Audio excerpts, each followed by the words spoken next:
இல்லையா? அந்த ஹிசாப் என்பது அது விண்கலை சொல்லல. அந்த ஹிசாபு விண்கலை சொல்லல. அவர்கள் நியாய உணர்வோடு இருப்பார்களே. ஆனால் எப்படி அவங்க சிந்திக்கணும்? நாம சூமூல் ருய்யத்திக்கு என்ன சொல்றோம்? ருய்யத் என்ற அந்த வார்த்தைக்கு பல அர்த்தம் கொண்டதாக இருக்கிறது. அது வெறுமனே கண்ணுடைய பார்வை மட்டும் பேசல என்று சொல்ல என்ன சொல்றாங்க? ருய்யத் என்ற வார்த்தைக்கு பல அர்த்தம் இருந்தாலும் அந்த ஹதீஸுடைய பிற்பகுதி இருக்கா இல்லையா, அதை வைத்துதான் அந்த முன்னாடி உள்ள வார்த்தைக்கு நாம் அர்த்தம் கொடுக்கணும். பின்னாடி அந்த வார்த்தை இருக்கா இல்லைன்னு வேற டாபிக். அவங்களுடைய வாதப்படி என்ன சொல்றாங்க? அழைக்கும் என்று சொல்றாங்க. உங்களுக்கு அது மறைச்சான்னு சொல்றாங்க. அது மறைப்பதாக இருந்தா வெளிப்பார்வதான். அதனால ருய்யத்துக்கு எது அர்த்தம்? கண்ணை கொண்டு பார்ப்பதான் அர்த்தம். எதனால? பின்னாடி என்று வருவதனால அதுக்கு ருய்யத் என்ற அர்த்தம் தான் சொல்றாங்களா இல்லையா? அதே வாதத்தை இங்க கொண்டு வாங்க. இந்த ஹிசாபுக்கு எந்த கணக்கு என்பதை அந்த வாதத்தை இந்த ஹதீஸ்ல பொறுத்து என்ன வரும்? இன்னா உம்மத்துன் உம்மியத்து லா நக்துப் வலா நஹ்சுப் அஷ்ஹரு ஹக்கதா வஹக்கதா. மாசம் 29 இருக்குது, 30 இருக்குது. இது எந்த கணக்கு? மாசம் 29 30 என்பது எந்த கணக்கின்படி தீர்மானிக்கப்படுது? அஷ்ஷம்ஸு வல் கமரு பிஹுஸ்பான். சூரியனும் சந்திரனும் எந்த கணக்கின்படி சுழன்று கொண்டிருக்கிறதோ அந்த கணக்கின்படி தீர்மானிக்கப்படுறது மாசம் 29 30. அப்ப ரசூலுல்லாஹ் இங்க சொல்ற ஹிசாப் எந்த ஹிசாப்? சாதாரண கணக்கு ரசூலுல்லாஹ் சொல்லல. இது வானத்துல உள்ள ஹிசாப். விளங்குதா இல்லையா? இதாங்க யதார்த்தம். அப்ப அங்க ஹதீஸுக்கு வேற மாதிரி விளக்கம், இந்த ஹதீஸுக்கு இங்க வேற மாதிரி விளக்கம் என்றால் இது முரண்பாடு இல்லையா? இது யகூதிகளுடைய வேலை இல்லையா? ஒன்றை ஏற்றுக்கொண்டு மற்றவற்றை மறுப்பது என்பது யகூதிகளுடைய கலாச்சாரம் இல்லையா? இது சிந்திக்கலாம் கடமைப்பட்டிருக்கிறோம். நடுநிலையோடு இருந்து சிந்தித்து பார்க்கிறாம கடமைப்பட்டிருக்கிறோம். அதே மாதிரி எடுத்துக்கிறீங்க பல விஷயத்தை சொல்லிட்டே போறாங்க. இன்றைக்கு இந்த கணக்கை நாம் எடுத்துக்கொண்டோமே ஆனால் நிறைய விஷயங்களை நாம சொல்லலாம். இந்த பார்வை பார்வை என்று சொன்னாங்களே, நாங்க நேரடியா தான் பார்ப்போம், உலகளாவிய தகவல் என்றெல்லாம் பேசுகிறார்களே. இன்னைக்கு என்ன நிலைமை? ரசூலுல்லாஹ்வுடைய சுன்னத்தை நாங்கள் புறக்கணிக்க விரும்பல. கணக்கு எடுத்துக்கொண்டால் ரசூலுடைய சுன்னத்தை புறக்கணிப்பதாக அர்த்தம். அதனால உலகத்தில் எங்கிருந்து வந்தாலும் அதை நாங்கள் ஏற்றுக்கொள்கிறோம் என்று சொல்கிறார்களே. என்ன ஆதாரம்? ரசூலுல்லாஹ் வாழ்ந்த பகுதியில பிறை பார்க்க முடியாத போது வேற பகுதியில பார்த்து வாகனத்திலே வந்தவர்கள் வந்து சொன்ன தகவல் தான் ஆதாரம். இந்த ஆதாரத்தை அப்படியே கொண்டு நீங்க செய்த நடைமுறைகள் பொருத்தி பார்த்து சரியா வருதா?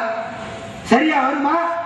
நபிகள் நாயகம் ஸல்லல்லாஹு அலைஹி வஸல்லம் காலத்துல பிறை பார்க்காத போது வேற பகுதியில பிற பார்த்தத யார் வந்து சொன்னா? பிறைய நேரடியா பார்த்தவங்க வாகனத்துல வந்து சொன்னாங்க. இன்னைக்கு என்ன நிலைமை? இங்க இருந்துக்கிறீங்க, சவுதி அரேபியாவில் புற பார்க்கிறாங்க, அங்கிருந்து விமானத்துல புறப்பட்டு இங்க வந்து சாட்சி சொன்னாங்களா? அங்கிருந்து போன்ல தகவல், சவுதியில புற பார்த்துட்டோம். இது எந்த ஆதாரத்தின் அடிப்படையில்? நீங்க சொல்லுகிற அந்த ஹதீஸ் தான் ஆதாரம் என்றால் அதுல பிறை பார்த்தவர்கள் நேரடியா வந்து சொன்னாங்க, வேற ஆட்ட சொல்லி அனுப்பல. பார்த்தவங்க வந்து சொன்னாங்க, வாகனத்துல வந்தாங்க. இங்க பார்த்தவர்கள் யார் யார் வந்து உங்கள்ட்ட சொன்னா எந்த அடிப்படையை முடிவு பண்ணீங்க? கேள்விக்கு விடை கிடையாது. அப்ப யோசிச்சு பாருங்க. அப்ப எல்லா குழப்பத்திற்கும் எங்கதான் தீர்வு காண முடியும்? கணக்கின் அடிப்படையில முன்கூட்டியே தீர்மானிச்சாதான் தீர்வு காண முடியும். இது பிறைய மட்டும் இல்லைங்க, இன்னும் நீங்க எடுத்து பார்க்கணும். இந்த சமுதாயத்தை பொறுத்த வரையில என்னென்ன குளறுபடிகள் நடக்குது. ஆனா பிறகு காரணமா இருக்கு. எதனால பிரச்சனை வருது? நிறைய விஷயத்தை இந்த சமுதாயம் விளங்கல. நிறைய விஷயத்தை பொறுத்தவரை என்ன நினைச்சு வச்சிருக்கிறாங்க? அது ஏதோ ஷாபான் 29 நாளை பார்த்து கண்ணால பார்த்த உடனே ரமலான் ஒண்ணு தீர்மானிச்சிடும், அதோட பிறை முடிஞ்சு போச்சு. அதுக்கு பிறகு ரமலான் 29 நாள்ல பார்க்கிறோம், ஷவ்வால் ஒண்ணு பெருநாள் கொண்டாடுறோம், அதோட பிறைய குழியை தோண்டி பொதிச்சிட வேண்டியது. மீண்டும் துல்ஹஜ் அந்த 1ஆவது நாள்ல பிறைய பார்ப்போம், துல்ஹஜ் 10ஆவது நாள் பெருநாள் கொண்டாடுவோம், மீண்டும் ஷாபான்ல பார்த்தா போதும். இப்படி விளங்கி வச்சதுனால உள்ள குழப்பம் தான் இது. பிறை என்பது முஸ்லிம்கள் மனித வாழ்வோடு சம்பந்தப்பட்ட ஒன்றா அல்ல குறிப்பிட்ட நாள்ல உள்ளதா? அதனால இந்த உம்மத்தில் ஏற்பட்ட குழப்பம் என்ன யோசிச்சு பாருங்க. சிந்திப்பதற்காக வேண்டி சொல்றேன். நம்ம பிறை என்று பேசுறோம், 2 நாள் வருது, 3 நாள் வருது, பெருநாள் என்று பேசுறோமே, இது பெருநாள் மட்டும்தான் வருதா? உதாரணமா வரக்கூடிய 11ஆம் தேதி புதன்கிழமை, ரமலான் 1ஆம் தேதி ஆரம்பமாகுது. எல்லோரும் அந்த நாள் என்ன செய்ய மாட்டாங்க? நோன்பு வைக்க மாட்டாங்க. கொஞ்சம் பேர் என்ன பண்ணுவாங்க? வியாழக்கிழமை நோன்பு வைப்பாங்க. கொஞ்சம் பேரு வெள்ளிக்கிழமை பாதுகாக்கணும், வெள்ளிக்கிழமை நோன்பு வைக்கிற வாய்ப்பு கொஞ்சம் பேருக்கு இருக்கு. கொஞ்சம் பேர் வெள்ளிக்கிழமை என்னாச்சு, புதன்கிழமை கொஞ்சம் பேர், வியாழக்கிழமை கொஞ்சம் பேர், வெள்ளிக்கிழமை கொஞ்சம் பேர். என்ன நினைக்கிறோம்? நாம நோன்பு ஆரம்பிக்கிறோம். கொஞ்சம் பேர் புதன்கிழமை ஆரம்பிக்கிறாங்க, கொஞ்சம் பேர் வியாழக்கிழமை, கொஞ்சம் பேர் வெள்ளிக்கிழமை. அதே மாதிரி பெருநாள் இப்போ வருது, ரம்ஜானுடைய பெருநாள் வியாழக்கிழமை வருது. வியாழக்கிழமை எல்லாரும் செய்யறது இல்லை. வியாழக்கிழமை கொஞ்சம் பேரு, வெள்ளிக்கிழமை கொஞ்சம் பேரு, முடிஞ்ச சனிக்கிழமை கொஞ்சம் பேரு. அதோட பெருநாள். நீங்க நோன்பு ஆரம்பிக்கிறீங்களே, பெருநாள் கொண்டாடுறீங்களே, அது மட்டும்தான் அந்த நாள்ல நடக்குதா? என்ன நடக்குது? நீங்கள் நோன்பு வைக்கிற நாள் எந்த நாள்? ரமலானுடைய 1ஆம் தேதி. தெரிஞ்சுக்கிறீங்க, நீங்க நோன்பு வைக்கிற நாள் நோன்புடைய ஆரம்பம் அல்லது ரமலானுடைய 1ஆம் தேதி. இந்த உலகம் எல்லாம் ஏற்றுக்கொண்ட ஒரு பொது நீதி என்ன? இந்த உலகம் எல்லாம் ஏற்றுக்கொண்ட ஒரு பொது நீதி என்ன? ஒரு நாள் என்று இருந்தால் அதுக்கு ஒரு கிழமை இருக்கும். இன்னைக்கு என்ன நாள்? இன்னைக்கு சனிக்கிழமை. இன்னைக்கு சனிக்கிழமை. இன்னைக்கு என்ன தேதி? இன்னைக்கு என்ன தேதி? ஆகஸ்ட் மாசத்துடைய 7ஆம் தேதி. ஆகஸ்ட் மாசத்துடைய 7ஆம் தேதி இன்னைக்கு சனிக்கிழமை. இன்னைக்கு நைட்டு 12 மணி வந்தா என்ன நடக்குது? இன்னைக்கு நைட்டு 12 மணி வந்தா அந்த 12 மணியோட அந்த 7ஆம் தேதி முடிஞ்சு போச்சு, அந்த சனிக்கிழமை முடிஞ்சு போச்சு. 12:01 வந்தால் சனிக்கிழமை முடிஞ்சு ஞாயிற்றுக்கிழமை பிறக்குது, 7ஆம் தேதி முடிஞ்சு 8ஆம் தேதி பிறக்குது இல்லையா? இந்த உலகத்தில் யாருக்காவது மாற்றி கிடைத்திருக்குதா? நேர வித்தியாசம் இருக்கும். நம்ம முடிஞ்சு 1.5 மணி நேரம் கழிச்சு யார் வருவா? யுஏ, துபாய்க்காரங்க வருவாங்க. யுஏ நம்ம முடிஞ்சு, நம்ம உதாரணம் 12 மணிக்கு இருப்போம், அவங்க 10:30 மணிக்கு இருப்பாங்க. நம்ம 12:01 என்ன செய்வோம்? டேட்டை மாற்றுவோம், கிழமையை மாற்றுவோம். ஒரு தேதியை கிழிக்கிறது நடக்குது, தேதியும் கிழிப்போம், கிழமையும் கிழிப்போம். அதே மாதிரி 1.5 மணி நேரம் கழிச்சு துபாய்க்காரங்க கிழிப்பாங்க, அதங்களுக்கு சனிக்கிழமையும் போச்சு, 7ஆம் தேதியும் போச்சு. அங்கிருந்து 1 மணி நேரம் கழிச்சு சவுதிக்காரங்க கிழிக்கிறாங்க, சனிக்கிழமையும் போச்சு, 7ஆம் தேதியும் போச்சு. இது உலகம் எல்லாம் ஏற்றுக்கொண்ட நீதியா இல்லையா? இது யாருக்கும் கருத்து மாறுபாடு இல்லை. ஆனா முஸ்லிம் உம்மத்துல புதன்கிழமை 1ஆம் தேதி கொஞ்சம் பேர் நோன்பு ஆரம்பிச்சாச்சு. புதன்கிழமை முடிஞ்சு வியாழக்கிழமை வந்துருச்சு, கொஞ்சம் பேர் நோன்பு ஆரம்பிக்கிறாங்க. எதனால? அவங்களுக்கு அப்பதான் ரம்ஜான் 1ஆம் தேதி. இது முடிஞ்சு கொஞ்சம் பேர் வியாழக்கிழமை முடிஞ்சு வெள்ளிக்கிழமை வந்தாச்சு, அப்ப கொஞ்சம் பேர் நோன்பு ஆரம்பிக்கிறது. அவங்களுக்கு எல்லாம் தேதி ரமலானுடைய 1ஆம் தேதி. அப்ப புதன் முடிஞ்சது, வியாழன் முடிஞ்சது, வெள்ளி முடிஞ்சது. ஆனா தேதி மட்டும் ஒன்னிலேயே நின்றால் இது விசித்திரமாக இல்லையா? இது கேலி கூத்தாக இல்லையா? இந்த உம்மத்தை வெளியேறது பார்த்தா என்ன நினைப்போம்? என்ன நடக்கும்? ஆனா 24 மணி நேரத்துக்கு ஒரு நாள் என்று ஒத்துக்கொண்டு உலகமே இயங்கிட்டு இருக்குது. இந்த முஸ்லிம் சமுதாயம் உலகத்துக்கே முன்மாதிரியான சமுதாயம் 72 மணி நேரத்துக்கு ஒரு நாளை மாத்துறாங்கப்பா. சுப்ஹானல்லாஹ். யோசிச்சு பாருங்க, கேலி கூத்தா இல்லையா? ஆனா சந்திரனுக்கு அல்லாஹ் மனுஷன் என்ன சொல்றான்? 29 அல்லது 30 சந்திரனுக்குரிய தேதி என்னது? ஒண்ணு 29 நாள் காட்டும், இல்ல 30 நாள் காட்டும். 72 மணி நேரத்துக்கு ஒரு கிழமை மாறினால் 3 மாசம் ஆகும் சந்திரன் சுத்த முடிக்கிறது. நடக்குமா இல்லையா? கேலி கூத்தாக இல்லையா? 72 மணி நேரத்துக்கு ஒரு நாள் மாறுமா? நீங்க நினைக்கிற மாதிரி நோன்பு ஆரம்பம் ரமலான் பெருநாள் அல்ல. ஷவ்வாலுடைய 1ஆம் தேதி பெருநாள் 3 நாள் கொண்டாடினால் ஷவ்வாலுடைய 1ஆம் தேதி 3 நாள் இருக்குன்னு அர்த்தம். அல்லாஹு அக்பர். அல்லாஹ்வுடைய மார்க்கத்தில் இப்படி ஒரு விசித்திரமானதா? யோசிச்சு பாருங்க. நான் கேட்கிறேன், இந்த முஸ்லிம் உலகம், இந்த உலகத்துல இந்த முஸ்லிம்களாக நாம என்ன உரத்த குரல்ல சொல்றோம்? அது இஸ்லாத்தை புரிந்து கொண்டவனும் சரி, புரியாதவனும் சரி, ஒரு விஷயத்தை சத்தமா சொல்றோம். எல்லாரும் என்ன? உலகத்துக்கே தீர்வு சொல்ற மார்க்கம், உலகத்துக்கே தீர்வு சொல்கிற மார்க்கம் என்பது முஸ்லிம்கள் ஒட்டுமொத்தமாக உரத்த குரல் சொல்றமா இல்லையா? யாருக்கும் அதில் மாற்று கருத்து அபிப்பிராயமே, அது உண்மையும் கூட. குர்ஆன் சொல்கிறது, வல்லதி அர்ஸல ரசூலஹு பில் ஹுதா வ தீனில் ஹக் லியுظஹிரஹு அலா தீனி குல்லிஹி வலவ் கரிஹல் முஷ்ரிகூன். குர்ஆன் என்ன சொல்லுது? அல்லாஹ் ரப்புல் ஆலமீன் ஒரு தூதரை அனுப்பி இருக்கிறான். எப்படிப்பட்ட தூதரை? சத்தியத்தையும் நேரான மார்க்கத்தையும் கொடுத்து ஒரு தூதரை அல்லாஹ் அனுப்பி இருக்கிறான். அந்த மார்க்கம் எப்படிப்பட்ட மார்க்கம்? லியுظஹிரஹு அலா தீனி குல்லிஹி, இந்த உலகத்தில் இருக்கிற எல்லா கொள்கைகளையும் அந்த தீன் வென்றெடுக்கும் என்று அல்லாஹ் சொல்றான். இந்த உலகத்தில் இருக்கிற எல்லா கொள்கைகளையும் அந்த தீன் வென்றெடுக்கும். வலவ் கரிஹல் முஷ்ரிகூன், இணை வைக்கிறவர்கள் வெறுத்த போதிலும் சரியே. அப்ப இந்த இஸ்லாம் இந்த உலக அரங்கில நிச்சயமாக மிகைத்தே தீரும். அதை யாரும் தடுக்க முடியாது. ஒரு கொள்கை இந்த உலகத்தில மிகைப்பதாக இருந்தால் அந்த கொள்கையில என்ன இருக்கணும்? உலகத்தில் உள்ள எல்லா விவகாரங்களுக்கும் அதுல தீர்வு இருக்கணும். உலகத்துல இருக்கிற அவ்வளவு கொள்கையையும் காலுக்கு கீழே போட்டு மிதிச்சு ஒரு கொள்கை இந்த உலக அரங்கிலே உயர்ந்திருக்க வேண்டுமையானால் அது என்ன பண்பு இருக்கணும்? உலகத்தில் இருக்கிற எல்லா விவகாரத்துக்கும் அதிலே தீர்வு இருக்கணும். அப்படி இருந்தாதான் அந்த கொள்கை உலகத்தில் ஜெயிக்கும். 99 விஷயத்துல ஒரு கொள்கை ஜெயிச்சு ஒண்ணு தோத்துச்சு வைங்க, அது தோல்வியா வெற்றியா? யோசிச்சு பாருங்க. 99 ஜெயிச்சிருச்சுங்க, ஒண்ணு தோத்து போச்சு. இந்த கொள்கை தோல்வி அடைந்ததா வெற்றி அடைஞ்சதா? இது தோல்விதான். 99 ஜெயிச்சாலும் அந்த ஒண்ணுல தோத்த என்னதான்? தோல்விதான். விளைஞருக்கு சொல்ற ஓட்டப்பந்தயம், 2 பேருக்கு மத்தியில் ஓட்டப்பந்தயம். 2 பேர் ஓடும் பொழுது ஒரு பெரிய சுற்று, அந்த சுற்றுடைய 99% ஒருத்தர் முன்னாடி வந்தார், ஒருத்தர் பின்னாடி வந்தார். கடைசி தருவாய், அந்த வெற்றி கோட்டை தொடக்கூடிய அந்த தருவாயில இந்த பின்னாடி வந்தார, அவர் முன்னாடி வந்தவர் முன்னாடி போயிட்டார், இவர் பின்னாடி ஆயிட்டார். இப்ப யார் ஜெயிச்சா? இதுல பின்னாடி வந்து முன்னாடி போனார, அவர் தான் ஜெயிச்சார். ஏன்? இவர் சந்தம் பேசி காரியம் இல்லை. இந்த சுற்றுடைய 99% முன்னாடி வந்த ஏதோ 1% முன்னாடி ஜெயிச்சுட்டா சொல்ல முடியுமா? சொன்ன பைத்தியக்காரமா. ஏன்? போட்டி எங்கதான்?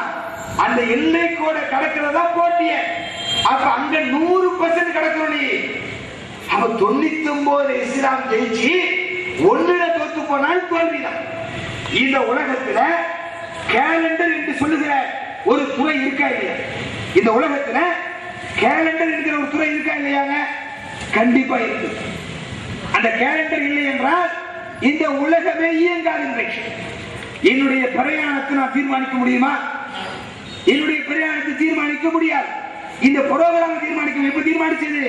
10 நாளைக்கு முன்னாடி தீர்மானிச்சது நிகழ்ச்சி. 10 நாளைக்கு முன்னாடியே அதனுடைய காலத்தை நேரத்தை குறிப்பிட்டாச்சு, தீர்மானிக்கப்பட்டது. என்னுடைய பிரயாணம் அல்ல என்னுடைய இது கல்யாணம் அல்ல எந்த காரியமாக இருந்தாலும் நாட்காட்டி இல்லை என்றால் அதை தீர்மானிக்கவே முடியாது. இப்ப உலகத்துல இந்த நாட்காட்டி என்பது அவசியத்திலும் அவசியமானது, இல்லைன்னா உலகம் இயங்காது. இப்ப உலகத்துல ஒரு மக்கள் கேட்கிறாங்க, இஸ்லாத்துல எல்லாத்துக்கும் தீர்வு இருக்குன்னு சொல்றீங்களப்பா, உலகத்தில் ஒரு கேலண்டர் தாங்க, உலகம் இயங்குவதற்கு ஒரு கேலண்டரை தாங்க என்று இந்த உலகம் கேட்டால், இந்த மாசம் புறப்பாக்குறது, வருஷத்துக்கு மட்டும் சரபான மட்டும் புறப்பாக்குறது, ஊருக்கு புறப்பாக்குறது, இவங்க என்ன பதில் சொல்லுவாங்க? கேலண்டர் கொடுக்க முடியுமா? ஏன்னா நீங்க தோராயமா போட முடியாது. முஸ்லிம்கள் ஏதோ தோராயமா கேலண்டர் போட முடியாது. ஏன்? அல்லாஹ் சொல்லிட்டு அதுதான் உங்களுக்கு தேதிட்டான். சந்திரனுக்கு இருக்கிற அந்த மனுஷன் இருக்கா இல்லையா, அதுதான் உங்களுக்கு தேதி. அவன் அதிப்படியா வச்சுதான் நீங்க போட்டாகணும். தோராயம் போட முடியாது. இங்கிலீஷ்கார போட்ட மாதிரி 30, 31, 28, 27 வாய்க்கு வந்த மாதிரி 13 மாசம் ஒரு வருஷம், 12 மாசம் ஒரு வருஷம், 32 இஷ்டத்துக்கு போட முடியாது. அல்லாஹ் சொல்ற அந்த கேலண்டர் சந்திரனை மையமா வச்சுதான் உங்களால கேலண்டர் போட முடியும். இந்த சொல்றீங்களா இல்லையா? செங்கல்பட்டுல பார்த்து மெட்ராஸுக்கு பொருந்தாது, தமிழ்நாட்டில் பார்த்து ஆந்திராவுக்கு பொருந்தாது, இப்படி சொன்னீங்களா இல்லையா? இத வச்சுக்கிட்டு ஒரு கேலண்டர் கொடுக்க முடியுமா? மாசம் மாசம் கேலண்டர் ஒன்று பள்ளிவாசல் ஒண்ணுல இருந்து ஒண்ணு கூட செய்ய முடியாது. ஏன்னா ஒண்ணு மறுநாள் தீர்மானிச்சு ஆகணும். 2ல இருந்து 28 வரைக்கும் பள்ளிவாசல கேலண்டர். மீண்டும் அடுத்த மாசம் என்ன 2ல இருந்து 28 மாசம் கேலண்டர். உலகத்தில் ஒரு காரி துப்ப மாட்டானா? அட உலகத்துக்கே தீர்வு சொல்ற மார்க்கன்னு சொல்ற ஒரு கேலண்டர் கொடுக்க துப்பு இல்ல. என்ன சொல்லுவாங்க? அல்லாஹ் அக்பர், அல்லாஹ் பாதுகாக்கணும். அல்லாஹ்வுடைய மார்க்க ஒரு காலம் தோக்காது. அல்லாஹ்வுடைய தீன் ஒரு காலம் தோக்காது. கேலண்டர் தேவை எதுக்கு? சம்பாதிக்கிறது கேலண்டர் தேவை. கணக்கு கூடாது கூடாதுன்னு சொல்றவங்க எல்லாம் இனி கேலண்டர் போட்டு பாருங்க. எல்லா ஜமாத்தும் கேலண்டர், எல்லா அநாத நிலையத்தையும் கேலண்டர். எங்க பிறை கணக்கை போட்டு கேலண்டர். அப்ப வித்து சம்பாதிக்கிறது கேலண்டர் தேவை, நடைமுறைப்படுத்த கேலண்டர் தேவை இல்லையா? கேலண்டர் கூட முஸ்லீம் சமுதாயம் யாருங்க அன்னைக்கு? கணக்கை கூடாது, அது யகூதியுடைய கலாச்சாரம் என்று வாய்களியே பேசக்கூடியவர்கள் கேலண்டர் வெளியிடுறாங்க. அது பிறை கணக்கை போட்டு கேலண்டர். கேட்ட தோராயமா போடுற. ஏன் தோராயமா போடுற? உத்தேசமா போடுறது. ஏடி போடுற? எதை ஹராம் என்று சொல்கிறாயோ கணக்கின்படி தீர்மானிப்பது ஹராம் என்று ஒரு பக்கத்திலே பேசுகிறீர்கள், இன்னொரு பக்கத்தில் 20 ரூபாய் கேலண்டர் போட்டு விற்கும் போது பிறை கணக்கு தேவை. அப்ப இது ரெட்டு இடம் இல்லையா? இது முனாஃபிக்கரம் இல்லையா? இது சிந்திச்சு பாருங்க. அப்ப எந்த வகையில பார்த்தாலும் இந்த கேலண்டர் என்பது, இந்த கணக்கு என்பது அவசியம் வந்தே ஆக வேண்டிய ஒன்று. அவசியம் வந்து ஆக வேண்டிய ஒன்று. தீர்மானித்து ஆகும். இன்றைக்கல்ல என்றைக்காவது ஒரு நாள் இந்த கணக்கை நீங்கள் பின்பற்றினால் ஒழிய இதை நீங்கள் தீர்க்க இந்த சமுதாயத்தில் இந்த பிறை விவகாரம், பெருநா பிரச்சனை, 2 நாள் பெருநாள் 3 நாள் பெருநாளை உங்களால தீர்க்கவே முடியாது. நீங்கள் விளங்கி இருக்கிற அடிப்படையில இந்த கணக்கின் அடிப்படையில வந்தால் ஒழிய இந்த உம்மத், ஒட்டுமொத்த உம்மத்தும் ஒரே நாளிலே பெருநாளை சந்தோஷமாக கொண்டாடுகிற அந்த நிலைப்பாட்டுக்கு நீங்கள் வர முடியாது. ஆகவே உங்களுடைய சுய விருப்பங்கள், உங்கள் அமைப்புகளுடைய நிலைப்பாடுகள், அதை சேர்த்து சொல்றேன். சுய விருப்பம், அமைப்புடைய கட்டுப்பாடு, அமைப்புடைய தலைமை, இதெல்லாம் இஸ்லாம் எங்கேயுமே சொல்லல. குர்ஆன் ஹதீஸை பின்பற்றுகிற விஷயத்தில் சுய விருப்பத்திற்கு இடமில்லை, தலைமையுடைய முடிவுக்கும் இடம் கிடையாது. யா அய்யுஹல்லதீன ஆமனூ, விசுவாசிகளே, அத்தீஉல்லாஹ வ அத்தீஉர் ரசூல் வ உலில் அம்ரி மின்கும் ஃபைன் தனாஸஅதும் ஃபீ ஷைஇன் ஃபருத்துஹு இலல்லாஹி வ ரசூல். இதுதான் ஒரு முஸ்லிமுக்குரிய அடிப்படை. யா அய்யுஹல்லதீன ஆமனூ, விசுவாசிகளே, அத்தீஉல்லாஹ வ அத்தீஉர் ரசூல், அல்லாஹ்வுக்கு நீங்கள் கட்டுப்படுங்கள், அல்லாஹ்வுடைய ரசூலுக்கு நீங்கள் கட்டுப்படுங்க. ஃபைன் தனாஸஅதும் ஃபீ ஷைஇன் ஃபருத்துஹு இலல்லாஹி வ ரசூல். உங்களுக்கு மத்தியிலே கருத்து வேறுபாடு வந்தா இது சரியா அது சரியா என்ற விளக்கத்தின் அடிப்படையில் பிரச்சனை ஏற்பட்டால் ஃபருத்துஹு இலல்லாஹி வ ரசூல், நீங்கள் அல்லாஹ்வின் பக்கமும் அல்லாஹ்வுடைய தூதரின் பக்கம் திரும்பிடுங்க.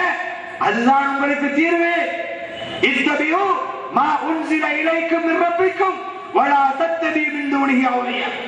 அல்லாஹ்விடமிருந்து எது உங்களுக்கு இறக்கி வைக்கப்பட்டதோ அந்த வழியை மாத்திரம் நீங்கள் பின்பற்றுங்கள். உலகத்தில் இருக்கிற எந்த தலைவர்களையும் நீங்கள் பாதுகாவலராக எடுத்துறாதீங்க. இதுதான் முஸ்லிம் உம்மத்துக்கு குர்ஆன் போடுகிற கட்டளை. மார்க்க சட்டம் என்று வந்துவிட்டால் அங்கே தலைமைக்கு வேலை இல்லை. மார்க்க சட்டம் என்று வந்துவிட்டால் அங்கே அமைப்புகளுக்கு வேலை இல்லை. மார்க்க சட்டம் என்று வந்துவிட்டால் அங்கே ஜமாத்துக்கு வேலை இல்லை. அங்கே நடைமுறைப்படுத்த வேண்டியது அல்லாஹ்வுடைய சட்டத்தை மட்டும்தான். அந்த அடிப்படையில இந்த விஷயத்தை நியாய உணர்வோடு, சுய விருப்பத்திற்கு அப்பாற்பட்டு, ஜமாத்திற்கு அப்பாற்பட்டு, அமைப்புகளுக்கு அப்பாற்பட்டு அல்லாஹ்வுக்காக வேண்டி திறந்த உள்ளத்தோடு நீங்கள் சிந்தித்து பார்த்தீர்களேயானால் நிச்சயமாக தெளிவான விடை இந்த மார்க்கத்தில் இருக்கிறது. அந்த தெளிவான கொள்கையின் பக்கம் அல்லாஹ்வுக்காக வேண்டி மீண்டு வருகிறவர்களாக நாம் மாற வேண்டும். அதற்கு அல்லாஹ் நமக்கு தௌஃபீக் செய்வானாக. வ ஆகிரு தஅவானா அல்ஹம்துலில்லாஹி ரப்பில் ஆலமீன்.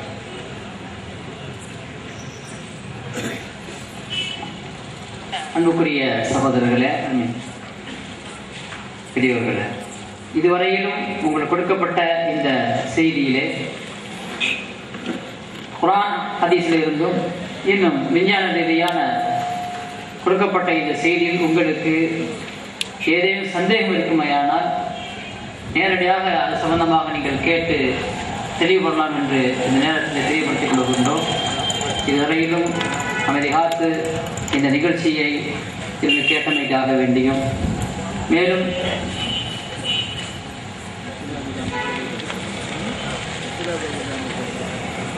இந்த பொதுக்கூட்டத்திற்கு சிறந்த முறையிலே ஏற்பாடுகளை செய்த இந்திய ஹிஜ்ரி கமிட்டிக்கும் இன்னும் பாதுகாப்பை வழங்கிய மேலப்பாளையம் காவல்துறையினர்களுக்கும் வர்த்தக பெருமக்களுக்கும் இந்திய ஹிஜ்ரி கமிட்டி சார்பாக நன்றியை தெரிவித்துக் கொள்கிறோம். சுப்ஹானக்கல்லாஹும்ம வ பிஹம்திக அஷ்ஹது அல்லா இலாஹா இல்லா அன்த அஸ்தக்ஃபிருக வ அத்தூபு இலைக். ரமலான் மாதம் 11/8/2010 அன்று புதன்கிழமை ஆரம்பமாகும். அனைவரும் அந்த நாளிலே நோன்பை ஆரம்பிக்க வேண்டும். இன்ஷா அல்லாஹ். உங்களுக்கு இந்த விஷயத்திலே ஏதேனும் சந்தேகங்கள் இருந்தால் நாங்கள் இந்த நாளில் இங்கே இருப்போம், மேலப்பாளையத்தில் இருப்போம். நீங்கள் தொடர்பு கொண்டு உங்களுடைய சந்தேகங்களை தீர்த்து கொள்ளலாம். அது மட்டும் இல்லாமல் மேலும் உங்களுக்கு இதை பற்றி அதிகப்படியான விளக்கங்கள் தேவை என்றால் எங்களுடைய இணையதளம் lunarcalendar.in என்று சொல்லக்கூடிய இணையதளத்திலே இது சம்பந்தமான விரிவான செய்திகளை நாம் போட்டிருக்கிறோம். அதை நீங்கள் தொடர்பு கொள்ளலாம். இந்த நிகழ்ச்சியை ஏற்பாடு செய்திருக்கின்ற சகோதரர்களுடைய மொபைல் நம்பரை நீங்கள் வாங்கிக் கொண்டும் உங்களுடைய சந்தேகங்கள் எப்பொழுது வேண்டுமானாலும் கேட்டுக்கொள்ளலாம்.